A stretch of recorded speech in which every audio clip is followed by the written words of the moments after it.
Now we're going to talk about how the MHC class II molecule is loaded with peptides, so the process of antigen processing in the professional antigen presenting cell. So here's our naive CD4 positive T cell with its T cell receptor alpha beta chain. And so we should now introduce the fact that there is a protein on the surface of CD4 positive helper T cells, in fact called CD4. And this protein interacts with the MHC II complex.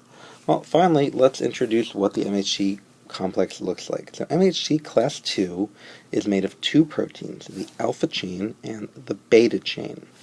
Again, immunologists have a very limited imagination, so lots of things here named alpha chain and beta chain.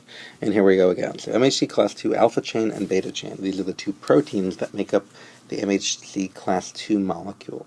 So what you need to know here is that the CD4 protein actually binds and interacts with the MHC class II beta chain. That's how a naive helper T cell knows which cells to check, because the CD4 will grab the MHC2 beta chain and say, hey, come over here, look at my T cell receptor, show me what you got.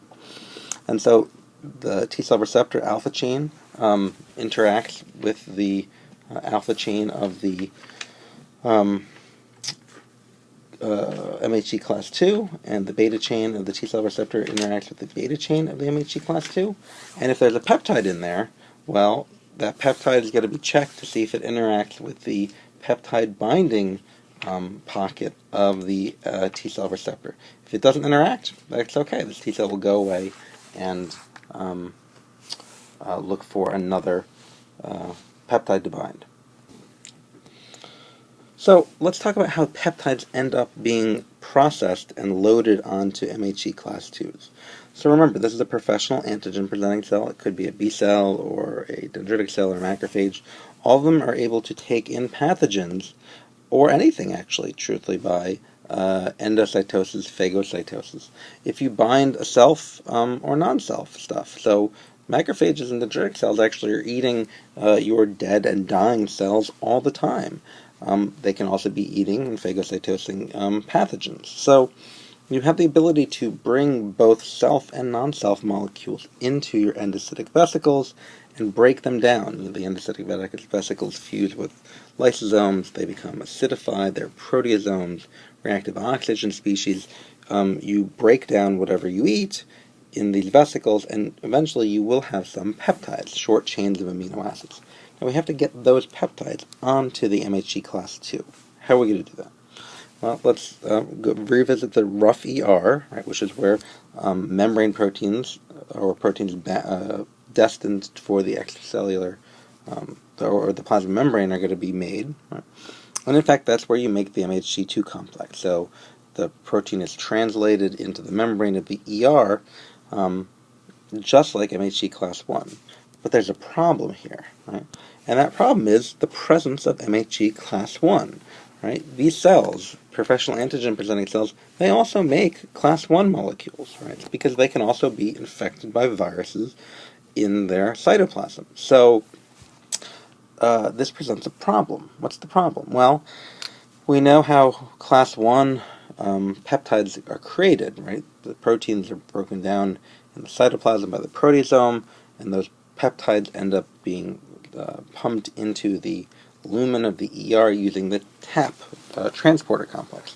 Well, we want those peptides to go onto the MHC I, but we do not want those peptides to be loaded on MHC class II. We need to somehow cover up the peptide binding pocket of MHC class II, because we do not want those peptides that are in the AR to be loaded on class II. We want to save class II for the peptides that are present in the vesicles.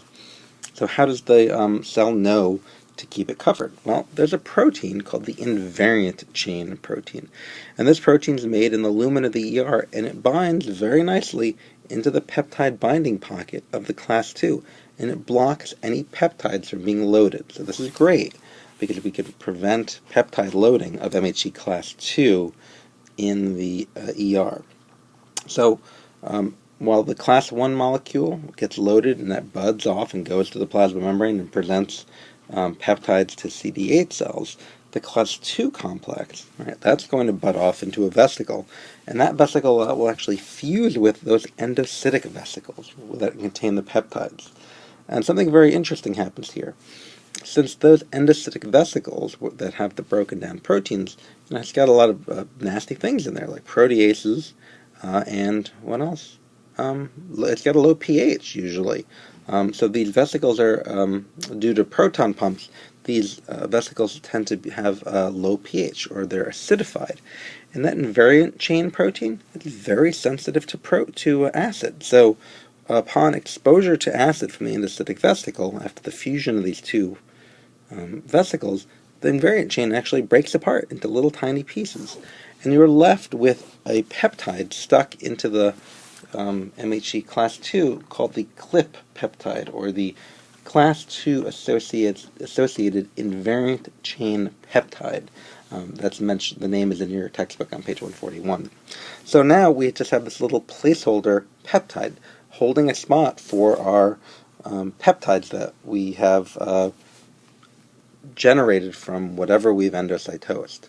So let's say we're using these non-self peptides here. So we got to get these non-self peptides into this peptide binding pocket of MHC class II.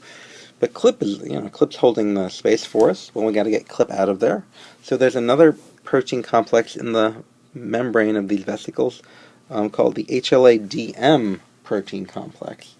And the function of HLA-DM is to actually take that CLIP out, that little tiny peptide out, and bind it. Right? So it removes the CLIP, and that will allow peptides to be loaded onto the MHC class II.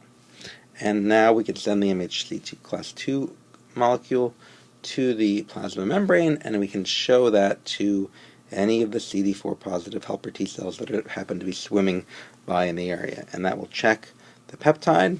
Right? If the CD4 grabs onto the MHC II beta chain, the T cell receptor sees if the peptide matches. If it doesn't, then this T cell will go away and another T cell will come by and check it. If it does match that peptide, then that T cell is going to activate, and T cell activation will be covered in a later chapter. So now you know how MHC class II